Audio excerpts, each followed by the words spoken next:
We complain a lot about leaders and how they have opulence and how they steal public funds and how they are not accountable and how they are not transparent. But who elected them? We are the ones that elected them. You know, leaders, or political leaders for that matter, are nothing but employees. We are the employers. Now, if our employees are stealing and we are not reprimanding them, there's no disciplinary, nobody's getting fired. In fact, if you steal as a supervisor, we promote you to be a manager. If you steal as a manager and we like it, we promote you to be the CEO. And if you retire from stealing, we co-opt you back as the chairman of the board. So we ourselves as Kenyans have created a state of theft, corruption, and failing systems. We have encouraged it, we have watered it, it has grown, now it's eating us, and our journey outside of that trap is also a problem. You see, ethnic identity was supposed to be something that you're proud of. You're supposed to be proud to be born where you're born, because nobody makes an application to be born as a Kikuyu, nobody makes an application to be born as a Luo. I didn't apply to be born as a Kisi, but I don't regret it. And nobody does actually apply even to be a Luya or anything. It's God's decision. So when we find ourselves in these communities, that's our identity. We can't run away from it. In fact, your name is your identity. You'll be called John Mark Odhiambo because of your ethnicity. You'll be called Kebaso David Morara because of your ethnicity. You'll be called Lilian Modoni Wanjera because of your ethnicity. Therefore, you cannot run away from your ethnicity because that is probably the first language that you will learn. It will inform your culture. It will inform how you are circumcised if you're a man. It will inform how you marry, the process by which you pay dowry, the process by which you're buried. So then, you can't run away from these cosmological groups called ethnicity. The question is, why do we use our ethnicity negatively to hurt no one else but ourselves? You see, if we were only using our ethnicity to benefit ourselves, our country would be very far. But now, when somebody steals public funds and it comes from our community, we say, ni mwizi, lakini ni wetu. It's a thief, but it's ours. If indeed we are truthful and we are honest about ourselves and we want ethnicity to work for us, because tribalism, the same way it's working against us, can also work for us. If we wanted tribalism to work for us, why shouldn't we have systems among the Luya community to check on any Luya who holds any public fund, that if they still up there, yes, EACC will deal with you, DCI will deal with you, but down here at home, we will also summon you to some community forum for the Luyas and ask you why unatuaibisha kule juu. Why is it that the Kikuyu community or the Kisi community or the Luo community does not have internal accountability mechanisms for keeping to account people who actually come from within the community but embarrass the community out there through theft of public funds? Because if we had that, then ethnicity would work. In fact, tribalism would work. But we've permitted it. We've become pervasive. Now, when you have a community that permits evil to live amongst itself, then it's not enough to complain.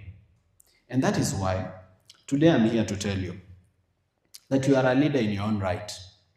That before I, Morara, I lead you, you need to be able to lead yourself. You need to be able to lead your family. You need to be able to lead your group to the right direction.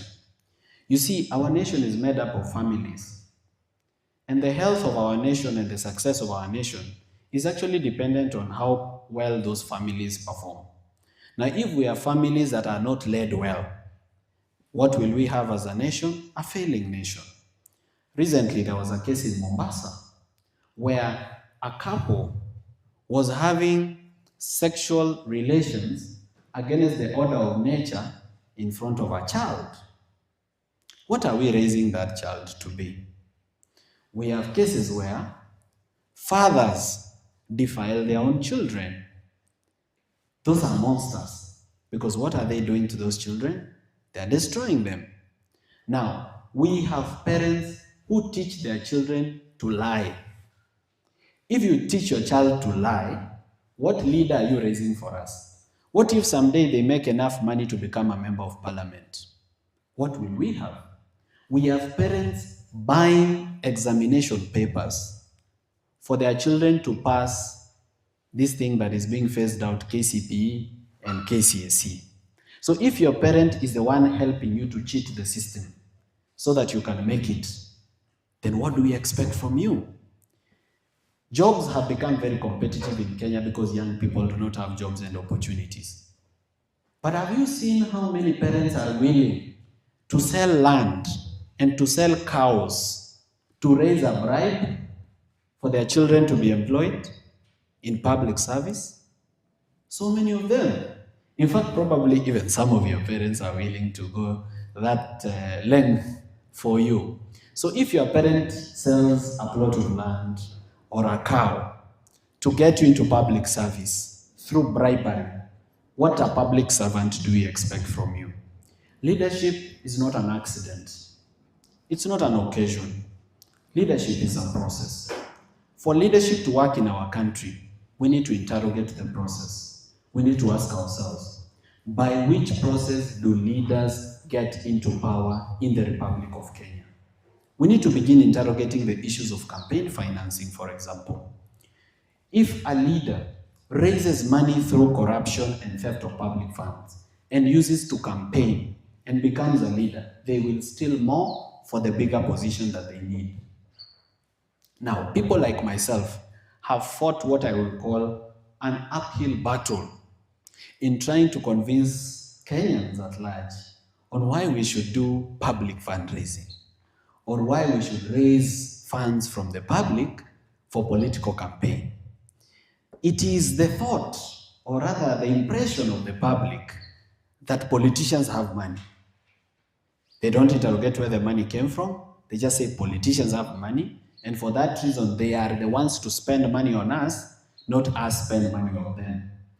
If we were to turn the tables around and make the Kenyan people to be the ones to finance political campaign, I can tell you the level of accountability that you'll see in Kenya will be no joke. An MP will steal CDF and people will swarm his house. He would never come to that village again for any public event. He would not even sit in a church. It would be messy, it would be noisy. Why? Because people feel pain where they've invested. People don't feel pain where they've not invested. So now we have a pandemic where leaders are spending colossal amount of money to go and earn very little in public service, and you wonder what is the motivation. To be a governor in Nairobi today, you need between 400 to 500 million to be a governor. To be a president in the Republic of Kenya, you need between 8 billion to 10 billion for a campaign. Probably William Ruto plans to spend 20 or 30 billion because he has it, so we'll see more. To be a member of parliament in Nairobi, you need about 50 million. To be a member of parliament somewhere in Kisii, you need 30 million or 20 million. That depends on what your gifts are. If you are a better public speaker, you will spend less, because then you'll not have to pay people to speak for you. But now, we have a place where the electorate has reached to a point where they don't listen to your manifesto, they don't want to hear what you're going to do for them, they don't want to hear you mention their roads or their schools. They say, wewe unajua chenye metuleta na sisi tunajua chenye mekuleta. Wewe unataka kura zetu, sisi tunataka pesa yako. Mheshimiwa, let's not lose time. Hapa tuko watu wengi.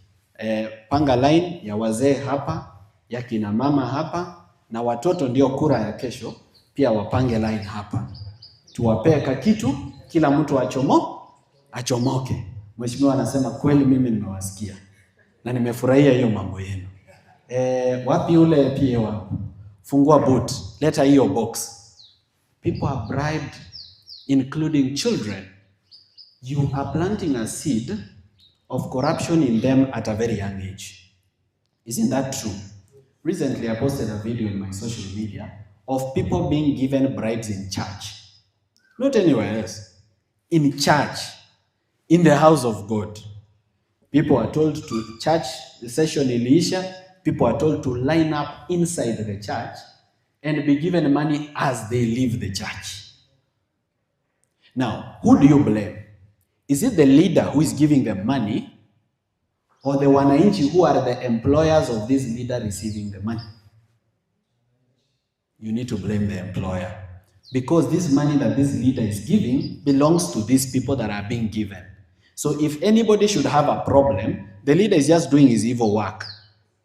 But the employer doesn't seem disturbed that the leader has not delivered on their campaign manifesto, but is busy giving out money. So then, ladies and gentlemen, as leaders in your different sectors of life and in communities, I charge you with a responsibility to do civic education and political education to people within your circle, so that we may change our nation. Because unless the Kenyans change, Kenya will not change. Kenya can only change if Kenyans change, right?